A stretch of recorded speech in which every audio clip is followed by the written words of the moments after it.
Raging protesters from different transportation groups are storming the streets, decrying the recent issuance of the Joint Administrative Order 2014-01 by the Department of Transportation and Communication, Land Transportation Office, and Land Transportation Franchising and Regulatory Board.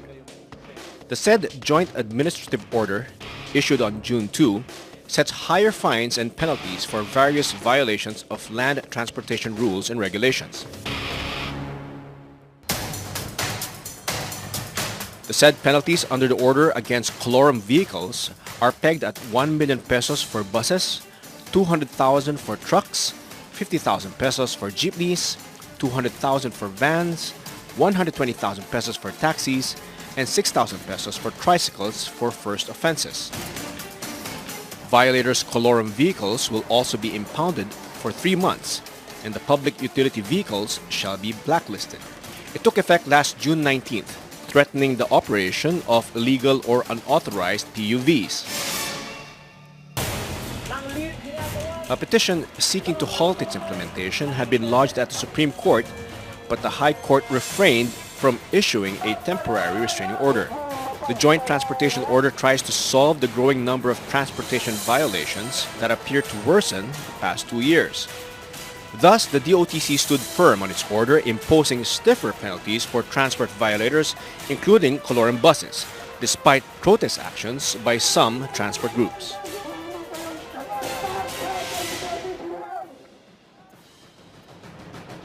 Welcome to Opposing Views, a hard, straightforward discussion of today's most pressing issues. Transportation plays a vital role in the development of our economy. It contributes to employment generation and has a crucial role in tourism. In fact, transportation contributes 3.1% to our country's gross domestic product. The recent Joint Administrative Order of the DOTC aims to police transportation violators through stiffer penalties. But transportation groups are not convinced.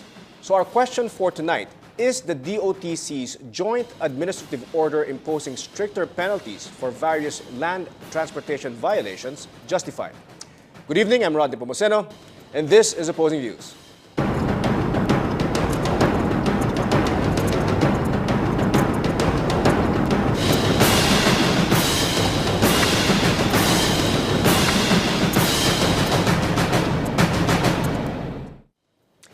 Joining us tonight in our discussion is Mr. Jason Salvador, spokesperson of the Land Transportation Office. Jason, good evening. Nice to see you again. Good evening, sir. It's nice to be back. Legal Help Desk and to discuss the anti-drunk driving. No? Yes. So thank you for once again joining us. It's always a pleasure, sir. Yeah. Give us a summary of your position on this, about the JAO, the Joint Administrative Order. Our point here is simple. We just want order and discipline on the roads. Mm-hmm. You and I know that our roads are very chaotic. Mm-hmm. Traffics left and right, accidents left and right, violators left and right, which makes it pretty hard for even ordinary motorists to traverse the roads. Yeah. So with the JAO, we just want to implement order and hopefully discipline so that ultimately we could save lives. All right. Now on the opposing side naman is Ms. Zeny Maranan, President of the FEDJADAP. Ma'am Zeny, good evening. Good evening, Rod. Thanks for joining us tonight. What are your thoughts on this? A quick summary of your position on the JAO, the Joint Administrative Order, ma'am. We oppose the job because tinututulan po namin ang job na itigil muna ng implementasyon. Rod, kasi marami silang provision na ginawa na hindi tama para sa amin. Alright. Talon-talo kami ang mga tsuper pagkat ang operator at tsuper ay talon-talo dito. At bagamat sinagot na kami ng LTFRB na kanila itong babaguhin, pero ang gusto namin ay yung black and white. Pagkat sa kasalukuyan ay patuloy na ginagawa na nila ang panghuli. So kung walang black and white na papel, na nakikita namin talagang babaguhin nila ito, kawawa ang tsuper, operator, nasabihin na natin, excuse me sa words, na wala silang kalamanan. Hindi nila alam na ganito pala yung mangyayari. Pagkat itong ginawa nilang JAO na ito ay isang public consultation lang ang ginawa nila sa amin. Ang sinabi sa amin, itong gagawin, itong ibibigay, inoppose namin sa lahat, sa buong Pilipinas na pinuntahan nilang mga region na grupo namin, ino-oppose ito, pinapaliwanag. Pero anong ginawa nila? In-implement kagad. Alright. Okay, let's start the discussion. Again, the whole point of this debate is so that all the facts can be put together and discussed, and so that our viewers can form their own opinion. So let's start off with you, Jason. Now, you mentioned it, no? The roads are quite chaotic, maraming aksidente, and I'm a driver myself. I drive around, and I sometimes find myself really complaining in my head, no, about this bus or this jeep stopping here or just cutting me, no. So I understand it, but is there really a need for a stricter, I guess, rule, no, or transportation rule, to the point that it's almost like, according to the FEDUDAP and other organizations, it's almost absurd? Well, there is. According to our studies, we've seen that there are a lot of recidivist violators, meaning they just violate or disregard the laws, the rules every single time. I mean, they just don't learn their lessons. So we thought about, a stricter rule with a higher penalty, so that it could strike fear that a driver would have second, third thoughts about violating it. It is something like Singapore, for example, where, yes. Obviously when you violate the law there, it's really very strict. It's all about discipline, and you can only have discipline if you have stiffer penalties. Okay. Now, can't you motivate them more positively rather than imposing? Well, such this is just one part of the program. There are a lot of factors in the program, like the licensing factor, the registration factor. But at the end of the day, what we want to have is order, and you cannot really have order if they don't follow the rules. Okay, Ma'am Zeny, ang point ng LTO is order nga, no? And I guess the rationale nga, as mentioned by Jason, is the stricter the penalty, mas matatakot sila to violate it, and thus they'll be more careful and they will make sure that they will follow the Para law. sa amin, Rod, hindi ako naniniwala dyan. Bakit naman, ma'am? Pagkat hindi ako naniniwala na sa taas ng penalty na ibibigay ay madidisiplina mo ang tsuper. Ang kailangan una natin disiplinahin dito yung mga enforcer. Okay. Sapagkat kung talagang ginagawa nila ang kanilang katungkulan, palagay ko ang driver ay hindi pwedeng hindi susunod sa kanila at makikinig. Okay. Kasi karamihan linalahat na namin to, I hope hindi magtampo si sir, no? Hindi ka magtampo. Pero ito yung katotohanan. Pagkat wala kayo sa ibaba, nasa itaas kayo. Ngayon na lang kayo bumababa. Pero kami, nakikita namin ng mga enforcer nyo, sinasabi na naming mali sila, ayaw nila kaming pakinggan, tikit ang tinatakot nila sa amin, pinapanakot nila. Pag hindi kami nagbigay, kaya kami tinatakot because gusto nila ng kotong. Yun naman ang totoo nun Bato-bato sa langit, wag magalit ang tatamaan nito. Totoo naman na talaga ang karamihan sa mga enforcer, mapa LTO, mga traffic bureau o highway patrol, ang target nila ng paghawak ng panikit ay ang para kutongan ang hanay ng transport. Kami na ang nakikita naming milking cow nila na ginagawa nila. Hindi to discipline the driver and the operator, but to kotong. Yun ang target nila. Kaya kung talagang sila'y magtatrabaho lang, tignan mo na lang yan, napakalit na batas. Mag-uniforme ka. Kami, pinag-uniforme namin ng mga tsuper. Inuutos namin as a leader. Talagang pinasusunod namin. Nagbibigay pa nga kami ng mga t-shirt para sila ay may uniforme. Anong ginagawa ng isang enforcer? Salagang kung ang huli mo ang multa mo ng uniform, ng no uniform ay 150, 50 centimos kumakagat ang enforcer. Hindi ka titikitan. Ini-ignore nila yan. No, pero, Ma'am Zeny, do you agree or not, no, in this premise na talagang nag-worsen ang mga violations? Okay, let's have the enforcers. We'll discuss the enforcers mamaya-maya, no? Pero will you agree with me na nag-worsen yung mga violations na ginagawa ng mga drivers, no? Kasama na yung mga private and of course public transportation drivers. Pero will you agree with me na nag-worsen, lalong lumala ang violations? Bakit nga lumalala? Dahil, bagamat sabi mo nga, ihiwalay natin ang enforcer. Sila naman talaga may kasalanan Konting kasalanan na pwedeng pagbigyan. Basta inopera mo ng pera, tapos na yan. Kahit na mali, nakikita na nilang mali. Example ko, like sa yung biyahe na Novaliches, Blooming Treat, going to Blooming Treat. Okay. maraming ang jaw na tinatawag dyan, yung mga batang nakasando, naka-short, naka-ano, na marumi, sasampa sa jeep. Nakasabit ngayon yan. Anong gagawin ng isang may panikit ng LTO? Huhulihin mo. Dahil nakasabit bawal yun Pero sana, tignan mo naman, imbis na yung driver ang hulihin mo, dahil kami, sinasabi talaga ng driver. Isang opisyalis ko ng FEDUDAP, na pinara ang sasakyan niya at pinabababa niya yung batang jaw na yung batang badyaw na tinatawag natin. Anong ginawa? Bumaba, dinuran yung driver. Bakit? Bagamat hindi hawak, LTO na mismo, sir.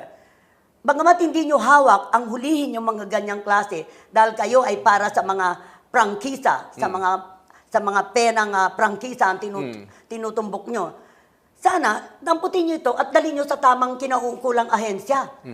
Para matigil ito. Nagrireklamo na kami. Okay. Sinasabi na namin. Kaya namin sinasabi, tinitikitan kami. Imagine mo naman, pag nahuli ka may nakasabit sa jeep, magkano multa namin? 1,000? Okay, Ma'am Zeny, sandali lang. So, Jason, I'll give you an opportunity. So, the position of Zeny is that it's really the fault of the enforcers. Kasi, hindi nyo nga in-enforce, so therefore, they'll do whatever they can get away with it. Well, I honestly don't believe in that. If there's nothing wrong with the way you're driving and there's nothing wrong with your vehicle, basically, then there's no reason for the enforcers to flag you down in the first place. So if there's any attempt to extort or to abuse, you can certainly report that to us, and then we'll immediately take action against that person. So it's not Kasi about that. you take it seriously, no? Kunyari, Yes. kung, Yes, I'll we get do. your name. Yeah. Get your name. We Kunyari, get may your name nag-extort, if there's probable cause, and then we can prove that he's really trying to extort money or abuse the driver. But then right there and that's then. a situation where parang their word against your officer's word, di ba? That's true. That's true. So how does I mean, it's nice to hear. I mean, in an ideal world, it's great. Kaya lang, paano yun? Kunyari, I'm gonna text, I'm gonna call, si Officer De La Cruz, Well, that's why we encourage people to be vigilant. Even if you're not the driver, if you notice somebody being flagged down, take pictures, take videos, so that you can have evidence to submit to us that if there's any extortion going on. The bottom line here, Sir Rod, is that if you are not going to violate anything, there's nothing to fear about whether the fines are high or not. But if you just follow the rules, then everything will be okay. You'll be fine. But do you agree? I'll ask the same question to Ma'am Zeny that I asked Ma'am Zeny earlier. Do you believe that the violations have worsened to the point that it justifies an increase in penalties that is sometimes 5, 6, 7, or 10 times higher than the old penalties? Well, yes, we do have statistics to back that up. We didn't arrive at these numbers just on a whim. We've studied this carefully and we've made calculations so that it would be just the appropriate amount in the certain violations. Okay, I wanted to talk about that, the rationalization of these penalties.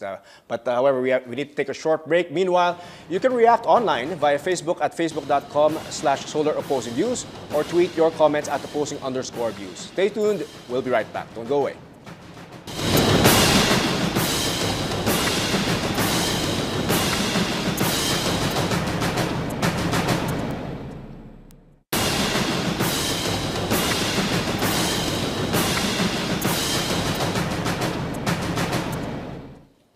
Welcome back. You're still watching Opposing Views on the Solar News Channel. We have with us Mr. Jason Salvador, spokesperson of the LTO, and Ms. Zeny Maranan, president of the FEDUDAP. Our debate question for tonight is the DOTC's Joint Administrative Order imposing stricter penalties for various land transportation violations justified. Now, Ma'am Zeny, do you admit your people bribe these enforcers? Kasi yung na-mention nga ni Jason, meron talagang nagsusuhol din. Na-mention nyo rin kanina. So if that's the case kasi, kung nagagaling yung offer muna sa driver, okay. May oras na, mahirap namang magkakaila ka. May oras na, may driver na talagang nagsisimula sa kanya, siguro, dahil may kasalanan siya. Pero, so meron mga kung may drivers. kasalanan, Pero may mga drivers na gano'n. Mahirap namang sabihin natin na puro yung enforcer na lamang, di ba? Pero, masigit na mas marami ang kasalanan ng enforcer. Kasi sila talaga yung malayo pa lamang pinapaalam na nila manghuhuli na kami. Yung mga hawak nila mga kolorum. Kami, hindi kami kontra sa kolorum. Kahit anong laki Hindi kayo kontra sa kolorum? Hindi kami kontra. Mas gusto namin hulihin ang mga kolorum. Okay. Pagkat yan ang umaagaw ng kita ng mga may lehitimong prangkisa. Okay. Pero, di ba, tinaasan nung araw, ang multa lang ng kolorum at out of line ay 1,500. Pinag-isipan ng LTO at saka ng MMDA, ginawan 6,000 para matanggal ang kolorum. Nangyari ba? Hindi. Dumami. 6,000, naglalagay kami ng 3,000. Kaya ako nasasabi, na-experience ng mga ibang mga tao na lumalapit sa amin na ayoko naman tulungan pagkat kolorum sila. Talagang nagbibigay sila ng 3,000, nakikita namin. At mismo ang mga enforcer ng araw, Zeny, pwede ba ituro mo sa amin kung sino ang mga kolorum dyan, kung sino yung mga tinuturo namin dahil gusto namin matanggal. Nahuli, na-impound, pagkaraan ng 2 araw, labas, susunod, lalabas na uli. Bakit hindi hinuhuli? May lagayan na ng lingguhan. Itong 6,000 na to, it's for jeepneys? For the jeepney. For everybody General. nun. Di ba? General. Bus. That was before, no? Yeah. No, all right. So you're saying nga na yung suhol, or let's say yung extortion or the exchange of money nga, the illegal exchange of money, yung unang offer nanggagaling sa enforcer. That's what you're Yes. saying. Kaya napaperpetuate yung problema. May mga kapulisyahan, wag naman silang ma-open sa akin. Meron yung iba retired, meron yung iba may trabaho, nagtatrabaho pa rin ngayon. Nagpapasok sila sa amin ng jeep, lalo na yung retired. Pwede ba pasok ko ang jeep ko, walang prangkisa? Kikibo kami? Ayaw namin. Kikibo ba kami? Pagka kami kumibo at tumanggi, pahuhuli kami sa mga kaibigan nila. Titikitan kami ng titikitan, hinuhuli kami ng hinuhuli. O, sino ngayon ang talagang humahawak? Sino ba ang protector ng kolorum? Sino ba ang protector ng mga out of line? Huwag naman ma-open. Hindi ko sinasabi si Jason pagkat hindi yan ang huhuli. Mukhang mabait naman si Jason. Napabanggit ko Jason, LTO. anong posisyon natin sa LTO? For one thing, I would like to agree kay Ate Zeny, no? Talaga namang huhulihin mo, lalabas. Huhulihin mo ngayon, lalabas. Bakit? Kasi ang mura eh. They would, kayang-kaya nilang i-risk yun eh, na mahuli ako, maglalagay lang ako or whatever, I'll pay the fine. Tomorrow, lalabas ako, biyahe na naman. And Then I'll risk it. They'll pay half the fine. Yeah. So now, you've increased nga the 1 penalties. million, for example, sa buses. Pero yun nga, from 6,000 to 1 million, it's kind of... it's Well, kind of wild. No? the How numbers are you, big. You were really. mentioning earlier, you came up with the Here's how we rationalization. arrived at the figure. We figured that, for example, how much does a brand new bus cost? So around 5 million to 6 million to 7 million. We pegged the penalty at least to the 20%. Or bus. normally, if you buy a vehicle, you would pay 20% as down and then you would get the vehicle. So that is pegged on the down payment for such vehicles. From the bus to the trucks to the AUVs, taxis, and down to the motorcycle. That's why it was pegged that way. Anyway, as I was saying, I would agree, lalabas nga sila ng lalabas kasi nga, they can risk it. I'll give you an example on how effective this is. Just before we were going to implement the new JAW, a major store chain called me up saying that I have a problem. This is a major store chain. I have a problem. Sabi ko, sir, anong problema nyo? Ayaw na ako deliveran ng mga truck ko. Sabi ko, bakit po? Kasi natatakot silang biyahe dahil definitely mahuhuli silang kolorum dahil kolorum sila.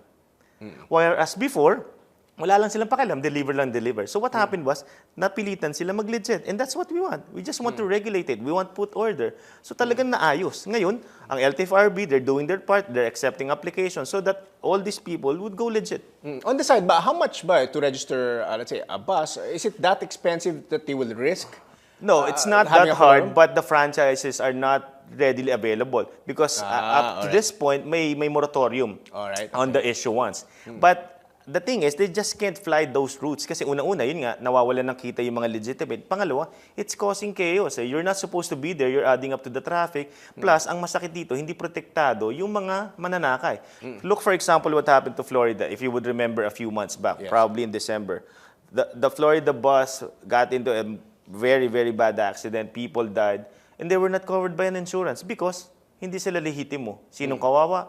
Yung mga pasahero. Now, do you think this is a matter of just implementation? Could you have retained the penalties before and just had a stricter implementation and maybe had stiffer penalties for enforcers who may be, bribing, nagsusuhol nga? Well, it's not just we need more teeth. We need more teeth in the law and in the policy because, as you can see, they just get away with it. I mean, Yeah. huli ngayon, labas bukas. Yeah. Zeny, yeah. Pero ako naman, Jason, Rod, hindi naman siguro kailangan lakihan masyado yung multe. Kung Yeah, yun kayong yung mga next question ko nanghuhuli, like the LTO, na nanghuhuli, kung alam niyong kolorum yan, in-impound nyo, bakit nyo pinalalabas? Huwag nyo palabasin. Hindi naman kailangan itaas ang ang fines eh. Well, you can't Huwag niyo hold on to it palabasin. forever. So, may mga days lang yan. Kasi- So, when they pay the fine, after a certain period of time, you have to let them go. Because, you can't own the vehicle. Hindi mo siya pwedeng stay doon. But ngayon, Ma'am Zeny, I would just like to share this. We've been implementing this for a week or more. It's very effective. I mean, nawala sila lahat sa kalye. Ang tanong ko, sige, nakahuli kayo ngayon ng 10, 20 kolorum, like the bases. Hanggang gano'n lang ba tayo? Well- Dapat kung talagang nandyan yung implementation na hindi yung kayo yung talagang nandyan eh. Ano yung mga binibigyan nyo ng karapatan na manguli ng may panikit? Ako, naniniwala ko, LTFRB, Jason, nandyan kayo, nakatayo kayo, naniniwala ko, you will do your duty. Pero, pag hindi na kayo ang nakatayo, mga tao na ninyo ang nakatayo na mga dineputize nyo, alam mo, na-deputize mo highway patrol, o kung sino man yung dineputize mo, do you think gagawin nila Well, yun? naintindihan natin yun. Doon papasok yung graft and corruption na sinasabi. Habang lumalaki ang multa, lumalaki ang lagay na hinihingi ng isang enforcer. Kasi dapat i-disiplina rin natin talaga sila. That's true. Pero That's yung true. sinasabi nyo na isumbong namin, we've done it. You've done it. Nung araw, ginawa na namin yan. May Sa pangalan. Krami, May mga pangalan and yes, ganun. sinasabi na namin. And even, if you remember, Rod, nagkaroon kami ng parang tigil pasada sa Maynila, no? Remember? Isinisigaw ko na kung sino ang mga pulis na talagang salbahe. Jason, May ginawa ba sila? Wala. natatanggap niyo ba yung mga reports na yun, Yes. yung mga names na yun? In-action na yan. Do they get In-action in-action na naman? yan. Na may In-action discipline? na yan. Anong, what kind of Tatanggalin disciplinary yan. action? If it tinatanggal? merits, tatanggalin talaga yan. We investigate. Marami na Pag yan. kinakailangan, isuspindi mo. Okay, Kung now- kinakailangan talaga. Now, I just want to run through, no? For our viewers also, yung mga penalties, ma'am, maybe you can cite yung mga what you feel are yung very harsh. Mag-example kayo sa mga Alam may mo, listahan kayo. may mga fines and penalties dito na okay naman, pero kung iisipin mo, like sabihin na natin tong overcharging or undercharging. Paano ngayon ang gagawin mo sa amin, Jason? Ang bayad ng senior citizen o ng estudyante na may discount is 680. Wala kaming isusukli. Ang ginagawa ngayon ng karamihan sa estudyante, karamihan, di ko linalahat, at matatandang senior citizen, iabot sa amin 650. That is undercharging. Ano naman ang penang ibibigay mo para doon sa mga nagbayad ng kulang sa amin? Kung So, kami naman ngayon ang hindi nagbigay ng sukli na 20 centimos, 20 centimos, Nag-overcharge kayo. overcharging yan. Ulihin mo kami, pagmumultay mo kami 5,000, 10,000, hanggang 15,000, tapos cancellation of franchise, samantalang walang panukli talagang maigbigay, anong gagawin mo? Well, Isang example lang yan, Jason, ha? Yeah. Kaya sinasabi ko nga, hindi namin tinututulan yung inyong pagnanais na ayusin natin ang ating mga katsupiran. Di ba, meron na nga lumabas na memorandum circular coming from, executive order coming from DOTC, yung ginawa ni Secretary Ping de Jesus, natatandaan mo? Magkaroon ng ang mga tsuper, magkaroon tayo ng parang seminar na para maturuan natin sila, ituro natin ang tamang disiplina, ang tamang gawain ng isang tsuper, nakadamit, nakaayos, lahat ganito. Noong pa yung lumabas, ginawa ba nila? Gawa lang ng gawa ng executive order. Pero kulang naman sa implementasyon, kulang sa gawain. Tapos ngayon, pupukpukin nyo kami, bibilisan nyo kami, sisisihin nyo ang mga tsuper namin. Samantalang, kaya lang minsan nagiging irresponsible ang isang tsuper. Kapag kami ay tinikita ng walang kasalanan na nagkukumahog kami para madagdagan muli yung aming kikitain dahil kinolekta ng mga nanguhuli. Okay, Jason, your thoughts on that? Well, we go down to the basics again. Hindi kayo titikitan kung wala kayong kasalanan. Kung tinikitan kayo unfairly, isumbong nyo sa amin. Di ba? Tatanggalin natin. Meron kayong isang provision na ginawa. Yeah, there's a provision in parang you pay first before you Pay contest. first before you contest. Okay, alright. Yun ang irinireklamo namin. Paano kung totoo? Totoo yung aming kinokontest. Paano namin kukunin ang pera sa gobyerno na pumasok na? Well, there's a Napakahirap mechanism ilabas for yan. that. Ano yung mechanism May na yan? mechanism Will it naman be- for that lahat no? Of course, it will take time, di ba? Yeah. Very hard to get money from the government. But the thing is, there's this thing that we're trying to solve also. When you apprehend the person, nagkakaroon din ng gray debate. area Ayun. sa adjudication. So that's the point Yeah. behind that. So, Yeah. di ba? No, As much as possible, what we're trying to eliminate here is the human intervention, as always in the bureaucracy. If you try as much as possible to eliminate the intervention part, then you would as much as possible eliminate red tape and corruption. But you'll agree with me, no? Sometimes this happened to me, no? I turned left. I turned left at some point. I was trying to look for my left turn ba dito, or I wasn't so sure, but there was no sign. So I turned left. When I turned left, that's when I saw the sign. When I turned left, Right. I did see it. When you're in the intersection, it's you don't too see late. it. Yeah, and I was caught, and I complained, no? I justified it, and well, nakinig naman, no? I mean, but I would imagine someone who's driving 12 hours a day will probably have more experiences of engaging a debate with your With the enforcers. enforcer, No? I'm listening to Zeny. From a practical standpoint, yun yung overcharging and the undercharging and all that. How do you really implement that? How do you implement Well, that? for the 5,000 undercharging- gis lang or 20 Well, for the centimos? undercharging, the Sabi ng wisdom tao. behind that is that we protect the rights of the riding public. We just make sure that the PUVs or the public utility vehicles charge them correctly. With regards to the percentage, for example, that's the 680 thing. That's a monetary concern. We just need to ask the banks or the BSP to come up with more coins so that there would be available coins all circulating, so that there wouldn't be any problem. And also, going back to that point, since that's your industry, you have to make sure that you have, dapat you have may- enough may- change. may- Like, kung kunyari, business bibili ka sa tindahan. Pag hindi ka sinuklian, di ba, sasabihin mo, dapat may barya ka. That's your negosyo mo yan, responsibility. Di ba? So, if that's where you get your livelihood, you have to You take have care to of change. it. Now, ma'am, what are the other penalties po? Ano pa yung mga Katulad ibang na lamang penalties ng out of line. out of line, Diba? yes. Let's talk about That that. is 50,000 sa panig ng mga jeepney. So you get charged 50,000 kung out of line ka? Hindi ko kinukontra yung 50,000 na yan eh. Hindi nyo kinukontra? Halimbawa lang ang prangkisa mong kinuha ng isang operator, isang handaan ni Visoria. Oh. Payag ako na magmulta yan ng 50,000 kung tumakbo siya sa Project 8. That's out of line. Out of line siya. Oh. How about yung ginagawa ng mga local government ngayon sa amin? Ito ang prangkisa namin sa Ngandaan de Visoria. Sa Ngandaan de Visoria, mayroon 200 units yan na may prangkisa. Kung lahat mula sa Ngandaan going to Ilaya de Visoria, pag ipinasok mo lahat yan sa Ilaya, ang traffic hanggang sa Ngandaan na. Walang tatakbong jeep. May darating pang ibang prangkisa, di ba? Ibang linya na darating dyan sa lugar ng Ilaya. Ang ginawa ng Manila, para maayos ang trapiko, irinirut kami. Hinati ang 200 unit na yan, hinati sa 3 lugar na dadaanan namin. Hindi naayos yan. Walang kaayusan sa LTFRB. Sinasabi na namin nung araw pa na ayusin nyo ito kasi riniriroute kami. Ang ginagawa nagre-route sa amin sa lugar ng Maynila, yung mga nanghuhuli na hindi alam na riniriroute kami, kahit na ipinakikita namin yung papeles na katunayan riniriroute kami, hindi nila pinapansin yan, hinuhuli kami, tinitikitan kami ng out of line. So in other words, ang LGU ang nagpalit ng route nyo? LGU. Dapat naman talaga, kung iisipin, ang lokal ang LGU at saka national, dapat merong communication yan eh. So basically, ikaw, in principle, you're okay na yung 50,000 fine. Kasi para madala rin, di ba? But only kung Pero- may control ka. Kasi in this case, wala kang control kasi the Pero LGU Rod, is the may one. magagawa ng paraan dyan para walang kumuha ng out of line. Kung tutusin mo.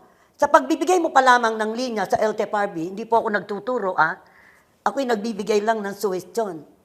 Bago mo bigyan ng prangkisa ang isang tao, tiyakin mo, tagaroon nga ba siya talaga sa kinukuha niyang prangkisa? Kasi nung araw, inopen ang franchise. Open for everybody. Kahit hindi ka taga Maynila, taga Quezon City ka, kukuha ka ng prangkisa para magkaroon ka lang ng dilaw na plaka, makatakbo ang sasakyan mo at mabuhay ka. Ganyan na nangyayari hanggang ngayon. Now, how does that work, Jason? The part where with the LGUs, yeah. Well, basically, the one who gives the franchise is the LTFRB. They decide the routes. They make a study before they issue those routes. That's what they call the route measurement capacity. Yeah. Before they issue that, they make a long study about it, and that's it. If LGUs should or intends to reroute them, they have to inform LTFRB because the basis of the route is on the franchise. So there is a gap there. You admit there's a gap there somehow? There's a gap there, but that's easily solvable. I mean, just Because a matter of pinapakita nila communication. pinapakita nila yung order from the LGU, pero Alam mo, hindi, kaya kami- pinapenalize pa rin sila eh. Well, who's going to apprehend you? The LGU? They're the ones trying to reroute you. No, well, Alam mo ba the yung police, I ginawa guess. nyo ngayon ng pagtataas nito? Ang LGU gagawa na naman ng ordinansa para taasan yung ginawa nilang ibang presyo. Gagawin nilang, kung ito ay 50,000, baka gawin nilang 20,000. Okay, Ma'am Zeny, sorry, I need to take a short break. We'll continue our conversation. So, again, we're discussing the DOTC's Joint Administrative Order 2014-01 when we come back. You're watching Opposing Views.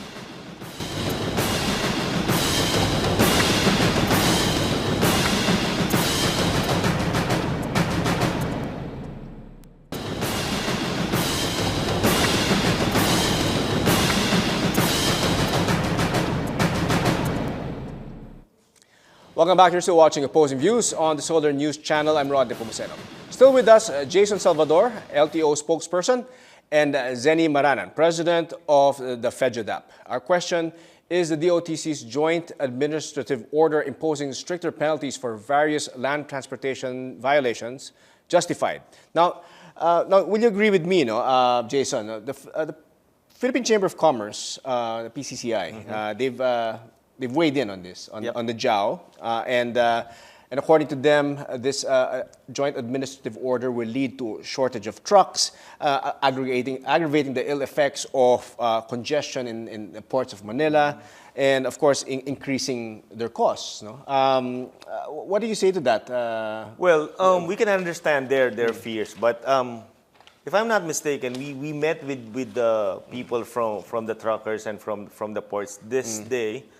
With the members of DOTC and other concerned areas. And I think they've threshed that out. So it's no longer a problem. No longer a problem. Kasi they raised it that they were saying that because of higher truck rates nga, the container pileup. So is that being addressed already? It has been addressed. I think they've agreed to some points, and then I don't think that the problem is Ma'am, there you're aware po sa Philippine Chamber of Commerce, yung mga reklamo nila na, because of the new Joint Administrative Order, tumataas yung truck rates nila and all that, and nagkakaroon na shortage of trucks. Are you aware of that issue ng Philippine Chamber of Commerce? Medyo sa kasalukuyan. Hindi masyado. Ang issue niyo pa rin talaga yung really the penalties. Alin? Ang issue niyo talaga is really more on the penalties. Oo, ang issue namin talaga sa penalties. At saka, sobra kasi talagang taas. Para bang wag naman silang magagalit sa akin o magtatampo. Para bang gusto na nilang tanggalin lahat ng hanap buhay ng isang operator at ng isang driver. Kasi yung 5,000, kumikita nga lang sila ng 300 eh. Titikitan mo, tulihin mo at pagmumultahin mo ng 5,000. Ano ba yung for our televiewers, ano yung mga older penalties, for reference lang, kanina we were discussing this earlier. Ngayon, 5,000 for example. Let's say magbigay ka ng one of the violations dyan. Kunyari, walang plaka or walang... Halimbawa, yung wala kang prangkisa. Wala diba? franchise. Pagka hindi, yung colorum na lang natin. Tumbukin natin. Dahil yung colorum out of line, pinaparehas nyo eh. Diba? Dapat may pagkakaiba yun eh. Hindi pareho yun eh, kung tutuusin eh. Yung walang prangkisa at saka colorum, iba yun. Sa kanila, pareho yun. Nasabi nila, yun ang sinasabi nila sa amin. Paano naman yan? Paano ba ito? Yung mga kolorum na yan kung talagang gagawin, sa totoo lang at sa akin, ang natatanaw ko dito, hindi ang pagtaas ng penalty, Rod, ang tamang dahilan para madisiplina mo ang tsuper at ang operator. Nasa pamamalakad din talaga niya ng inyong ahensya. kung paano nyo pa i-implementa ang inyong gawain na hulihin talaga ang tamang may kasalanan. Taasan mo man ang taasan yan, pero kung hindi susunod ang inyong mga inuutosang nanghuhuli at binibigyan ng panikit, walang mangyayari. Pagkat subok na uulitin ko yung example, from 1,005 na kolorum out of line, ginawan 6,000. Mas lalong dumami ang kolorum ngayon, mas lalong dumami ang out of line ngayon. Do you agree with that? Mas dumami ang kolorum when you increase the fines? No. Dumami siya talaga kasi binabaliwala nila yung fines na maliliit before. And in fact, you've heard Ma'am Zeny over and over. Hindi ako dyan sa penalty, okay lang yan para madala. Well, that's it. Para madala ka. Di ba? Simple lang yun. Kung ayaw mo mag-violate. But do you effectively kill them with that with the penalties? I mean, these are... I believe we will. I believe we will. Yes, I believe we will. Yun nga yung sinasabi ko. Kayo ngayon nanguhuli, okay, magmumulta. Matatakot. Pag wala na kayo, at itong ginawang jaw na ito, pag wala na ang isang mahusay na Chairman Hines, Cabrera, yung isa pang board, ikaw Jason, na nariyan, kung wala na kayo sa 2016, do you think papakinabangan yan talaga, mangyayari talagang madidisiplina mo ang tsuper at operator? Hindi mo sila madidisiplina. Bakit? Dahil magsisimulang gumawa itong papalit ng mga enforcer na, bakit ko ano yun yan? Basta may pera ko. I can see the point of Zeny. Sometimes it is frustrating from our end. We always, when I'm talking with my peers, the usual thing we talk about, it's really the enforcement. At saka, I wish they could just enforce it. And dinidisiplina ba yung mga enforcers na yan, di ba? I mean, of course, it's easy for someone in your position to say, yeah, we really discipline them. But for our viewers lang, in more concrete terms, how do you discipline them and what are the numbers? How many do you discipline in a month, for example? Well, marami na tayong disiplina, no? But ang sinasabi kasi dyan is that pag alam ng isang tao na ang batas ay ipapatupad talaga at mahihirapan siya, they will follow. For example, why do you think drivers really obey the traffic rules in Subic, for example? Because they know they'll get fined. Diba? So, that's it. Dahil ginagawa ng mga enforcer doon. Ginagawa rin dito. Ginagawa rin dito. Kaya lang, since gawin namin, bayaran nila, labas sila buwas. Okay lang naman. Why the LTFRB naglabas ng memorandum addressed to ASECTAN na tungkol sa franchise to.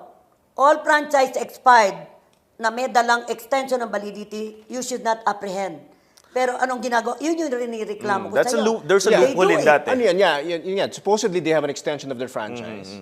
And then they get caught. Di sila sumunod. And then hindi in-honor yung extension na yun. They need to trash that out. Kasi when you say they need to trash that out, with whom? With what? With LTFRB. They need to have a deadline for that because we can just, although we are honoring that, but you need to have deadlines for that. For example, that there's enough time for you to apply for a franchise, diba? So there should be no more extensions. But at any rate, we are honoring that. And if some people are, still disobeying that, we discipline them.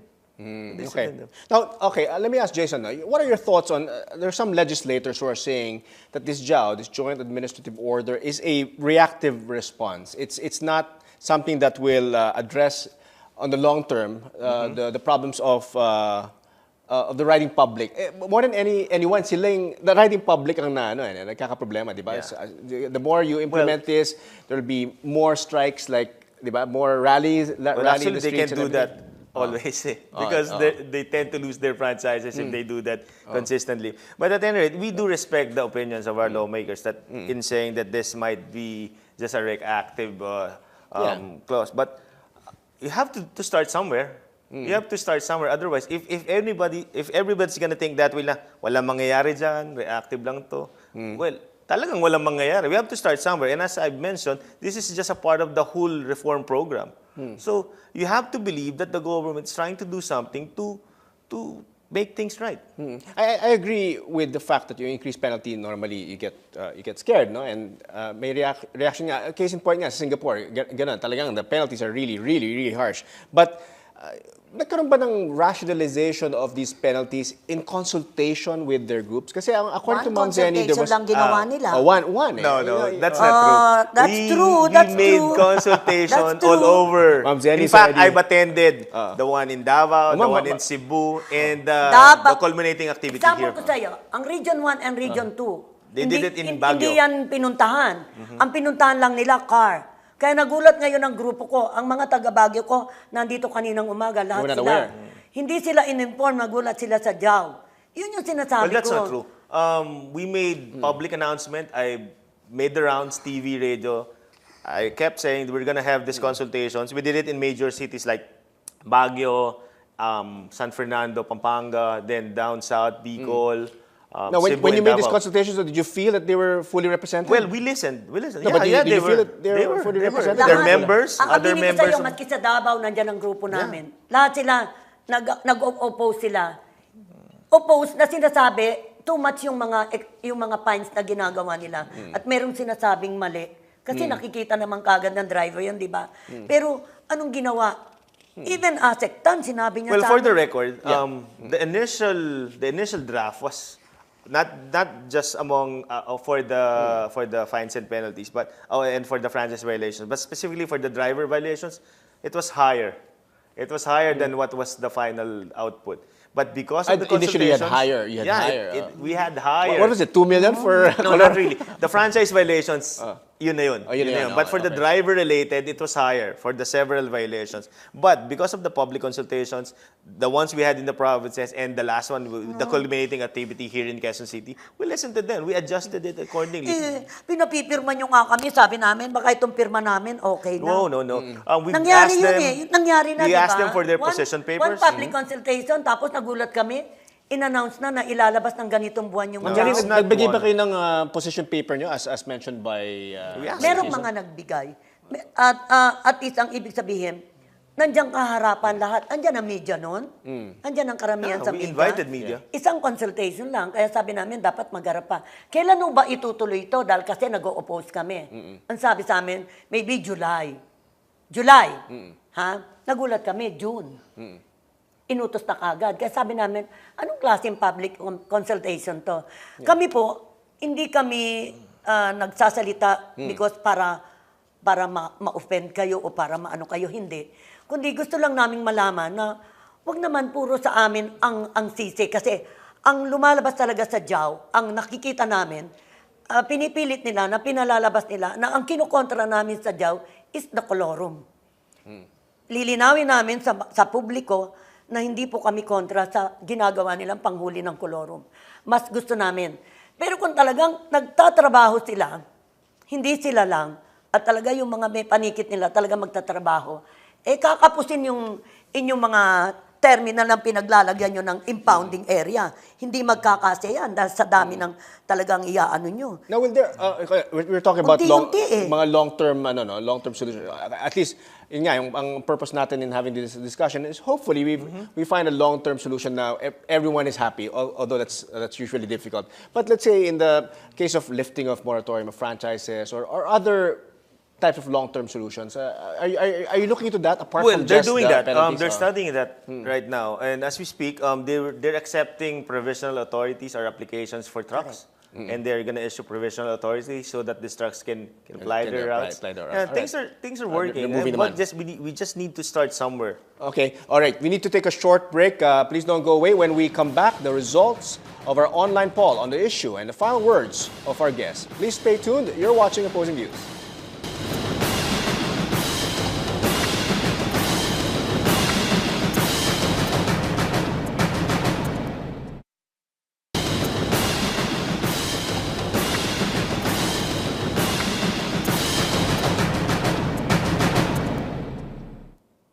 Welcome back. This is Opposing Views. I'm Rod Nepomuceno. Our guests for tonight, Jason Salvador, LTO spokesperson, and Zeny Maranan, president of the FEDJADAP. And we asked tonight, is the DOTC's Joint Administrative Order imposing stricter penalties for various land transportation violations justified? Now, Jason, you've implemented it, right? Yes. You've implemented the JAW.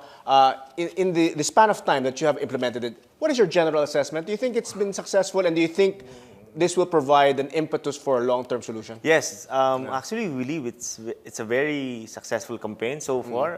Since we started, And you started it in June 19, yeah. Aside from the fact that we've netted around more than 40 buses since we started, we've seen the impact with Metro Manila traffic. It eased up the Well, cloud not last lanes. Wednesday, though. Well, when it rained. When it rains, so okay. that's that's not our But fault. generally, but you- we can you- see, we can see it's making a difference. Is this a measurable thing that when you say there's less traffic, you can Yes, feel because that? they're not on the roads. We're striking fear in the hearts of this Colorum people, and they're hiding.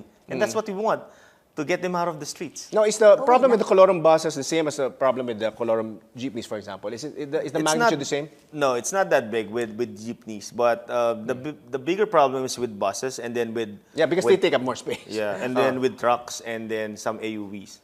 Ma'am, you were saying something. Tingin niyo ba this will bring about?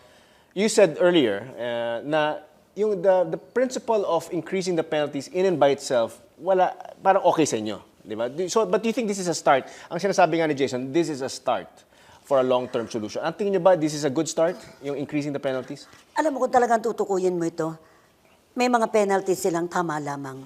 Pagkat hindi naman pwedeng kontrahin mo ang lahat, lalo na kung makikita mong ikadidisiplina ito ng isang driver at isang operator.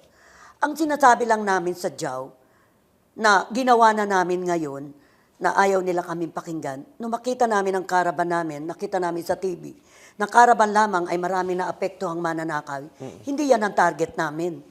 Ang target ng caravan namin is para ipaalam ano yung hinaing namin muli. Pagkat sa isang public consultation, mukhang hindi naintindihan. So, ginawa namin ang caravan from LTFRB to DOTC. Hindi kami pinansin, no dialogue na nangyari, walang patawag. So, ang ginawa namin, nakita namin, para wag maparusahan ng mga tao na naghahanap buhay, gumawa kami na isang sulat, Rod, address to the President through Secretary Abayan, asking for a dialogue para maipaliwanag namin sa Pangulo kung ano talaga. Kasi ang iniisip namin, baka hindi na intindihan ng Pangulo, ano ba yung aming kinocomplain? Ano ba yung bakit salita kami ng salita na stop jaw, stop jaw. Ang ginagawa nila ay hindi pinapatigil, pero marami lang silang probisyon na dapat nilang ayusin.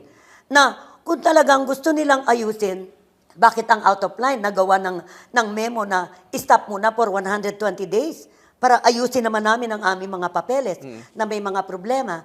Bakit hindi gawin din yung ibang sinasabi namin probisyon na makita pagkat yun, i-disseminate namin sa mga tao namin, sa mga driver, upang dahil sila ang uulihin, sila ang titikitan para malaman nila na itong mga bagay na ito ay hindi gagawin pagkat merong parang tinatawag nating status quo.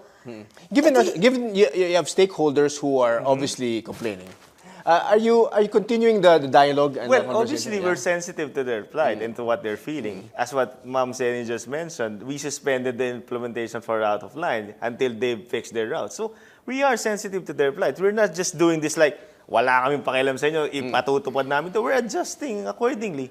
So, again, bottom line is just order. If you think that, there are some points that needs to be fine-tuned, we were doing that. But still, we want to impose order and discipline so that, we could all have peaceful lives while driving on the streets. The sense that I'm getting, Jason, is that they feel that this is all, the burden is all on them, all the penalties are on them, but they don't know, they're not aware of the penalties with regards to your erring They're not all aware. enforcers. Hindi nila alam. Well, Karamihan sa mga tsuper walang alam. There's a lot of burden really on the drivers and on the public utility business. But from the beginning, having a driver's license and a franchise is a privilege. So with this privilege comes lots and lots of responsibilities. So you really have to, you toe the line and obey them. With regards to our own, we also impose a lot of responsibilities on the shoulders of the enforcers. They know what they need to do, and they know what will happen to them if they do wrong. So it's both. Now, whenever you have consultations, ba yung mga enforcers na yan and the drivers, are they there and then they can share each other's, I guess, comments? Rod, Ganun ba yung consultation? bakit hindi gawin natin, hindi namin inuutusan sila? Bakit hindi nila gawin yung executive order na ginawa ni Secretary Ping de Jesus na magkaroon ng pagsasanay at pag-aaral ang mga tsuper para madisiplina natin. Kasi huwag naman kayong mau-open sa amin, hanggang ngayon nangyayari. Maraming kumukuha ng lisensya na hindi dapat binigyan. Well, nagtetest we're doon. moving towards that. 2,500 nakakakuha na. Hanggang ngayon patuloy yan. Pagkat nandyan talaga, aminin natin ang katotohanan, marami sa loob ng LTO, hindi natin linalahat, pero karamihan, pera pa rin. So, ang isang driver, nagkakaroon ng lisensya, excuse me do sa word, nagiging tanga. Walang alam, kapag maneho, natuto lang ng atrasabante, pinayagan nyo. Tapos ngayon sasabihin nyo, kailangan i-discipline. Kayo may kasalanan eh. Sa umpisa pa lang dapat dinidisiplina nyo na. That's true. That's true. The program is before and after. We're trying to correct that. Admittedly, there were some lapses in the past. That's why we're trying to correct them by disciplining them on the roads. But we're also trying to reform the licensing process. We're trying to change the exams. We're trying to change the practical examinations and everything like that. And we're going to implement a merit and demerit system so as that when you're a recidivist violator, you always get into trouble. We'll shorten the validity period of your license until it gets to the point that we suspend them and then we eventually revoke them. So for those who are really not gonna shape up, we're gonna revoke it. And for those who are really good drivers, they don't get into any accidents, they don't violate the laws, we'll extend their license. So that's part of the program. Now, are the penalties as harsh for the enforcers? May enforcers, they'll lose their jobs. They lose their jobs. They'll lose their jobs. Yeah. In the same manner that they're gonna lose their livelihood. May mga fines yan. Administrative and criminal. Bakit ang local government pinapayagan yung manghuli ng administrative? Dapat moving violation lang sila.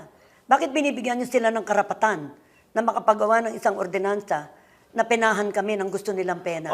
Bakit sila nakikialam sa franchising regulation? Example po. Anong mga, let's say, mga LGU na mga na rules? Ano yun? Di ba lahat gumawa na ng ordinansa ngayon na meron kaming penalty, halimbawa kung out of line ka, 2,005. Samantalang tayo, 6,000, di ba?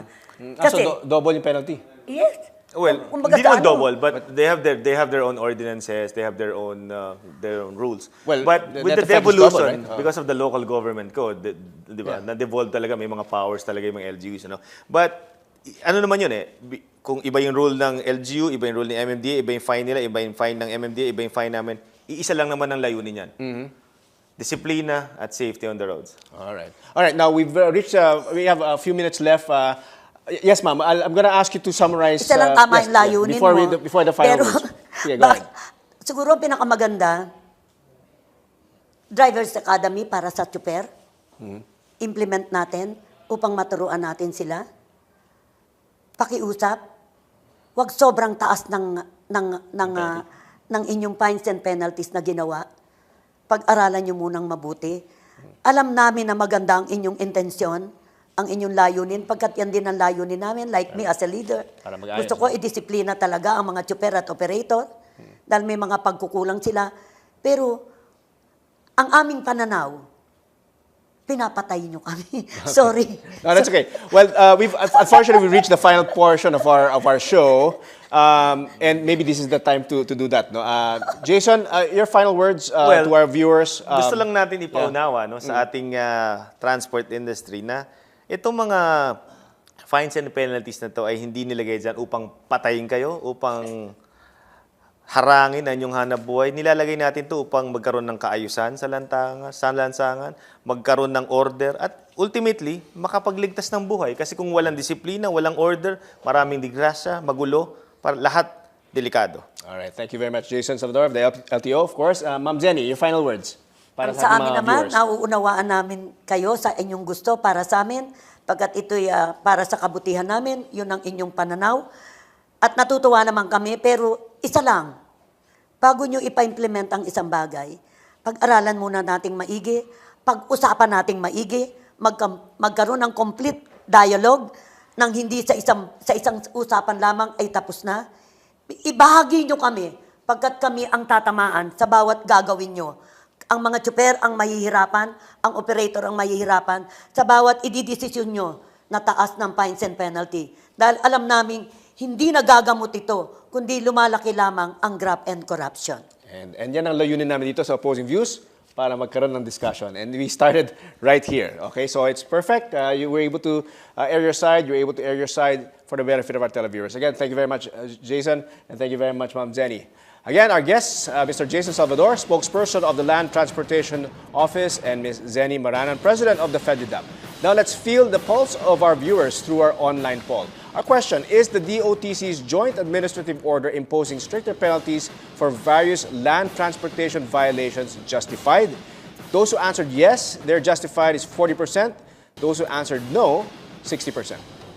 And that's our Opposing Views for tonight. Tune in again next week for another bold and engaging discussion on today's most relevant issues. I'm Rod Nepomuceno. Good night. God bless.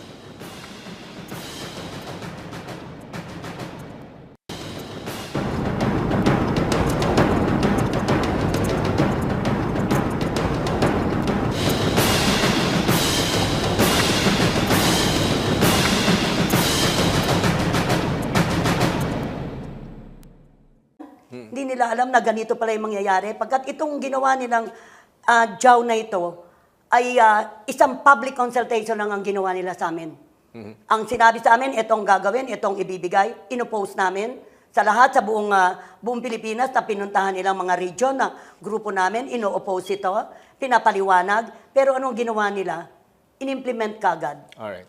Okay, so let's start the discussion. Again, the whole point of this debate is so that all the facts can be put together and discussed, and so that our viewers can form their own opinion. So let's start off with you, Jason. Now, you mentioned it. No, the roads are quite chaotic. Maraming aksidente, and I'm a driver myself. I drive around, and I sometimes find myself really complaining in my head, no, about this bus or this jeep stopping here or just cutting me, no.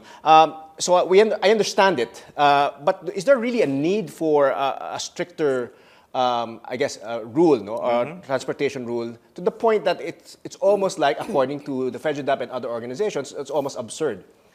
Well, there is. According to our studies, we've seen that there are a lot of recidivist violators, meaning they just violate or disregard the laws, the rules every single time.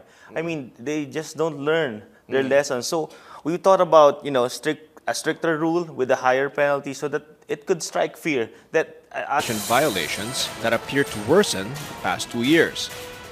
Thus, the DOTC stood firm on its order imposing stiffer penalties for transport violators, including colorum buses, despite protest actions by some transport groups.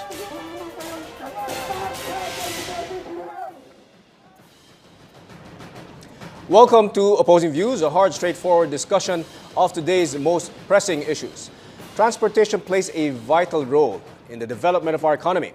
It contributes to employment generation and has a crucial role in tourism.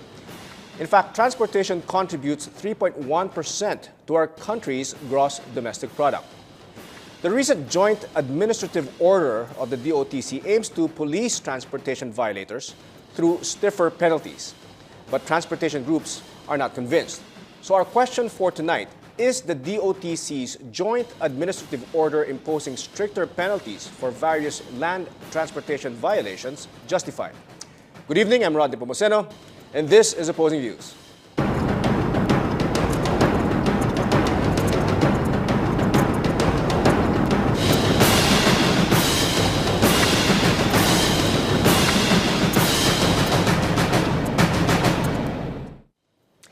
Joining us tonight in our discussion is Mr. Jason Salvador, spokesperson of the Land Transportation Office. Jason, good evening. Nice to see you again. Good evening, we saw sir. each other It's in nice to be back. Legal Help Desk and to discuss the anti-drunk driving. No? Yes. So thank you for once again joining us. It's always a pleasure, sir. Yeah. Give us a summary of your position on this, about the JAO, the Joint Administrative Order. Our point here is simple. We just want order and discipline on the roads. You and I know that our roads are very chaotic. Traffics left and right, accidents left and right, violators left and right, which makes it pretty hard for even ordinary motorists to traverse the roads. Yeah. So with the JAO, we just want to implement order and hopefully discipline so that ultimately we could save lives. All right. Now on the opposing side naman is Ms. Zeny Maranan, President of the FEDUDAP. Ma'am Zeny, good evening. Good evening, Rod. Thanks for joining us tonight. What are your thoughts on this? A quick summary of your opposition on the JAO, the Joint Administrative Order, ma'am. We oppose the job, tinututulan po namin ang job na itigil muna ng implementasyon, Rod, kasi marami silang probisyon na ginawa na hindi tama para sa amin. Alright. Talon-talo kami ang mga tsuper pagkat ang operator at tsuper ay talon-talo dito. At bagamat sinagot na kami ng LTFRB na kanila itong babaguhin, pero ang gusto namin ay yung black and white. Pagkat sa kasalukuyan ay patuloy na ginagawa na nila ang panghuhuli. So kung walang black and white na papel, na nakikita namin talagang babaguhin nila ito, kawawa ang tsuper, operator, na sabihin na natin, excuse me sa words, na wala silang kalamanan.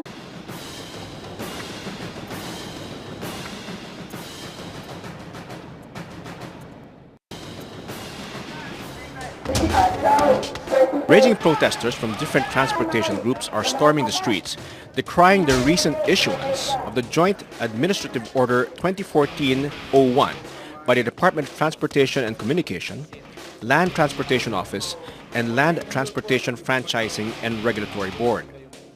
The said Joint Administrative Order, issued on June 2, sets higher fines and penalties for various violations of land transportation rules and regulations.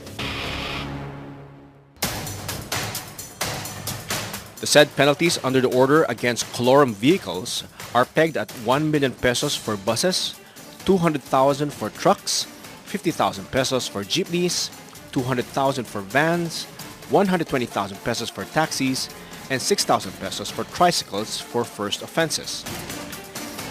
Violators' colorum vehicles will also be impounded for 3 months, and the public utility vehicles shall be blacklisted. It took effect last June 19th, threatening the operation of illegal or unauthorized PUVs.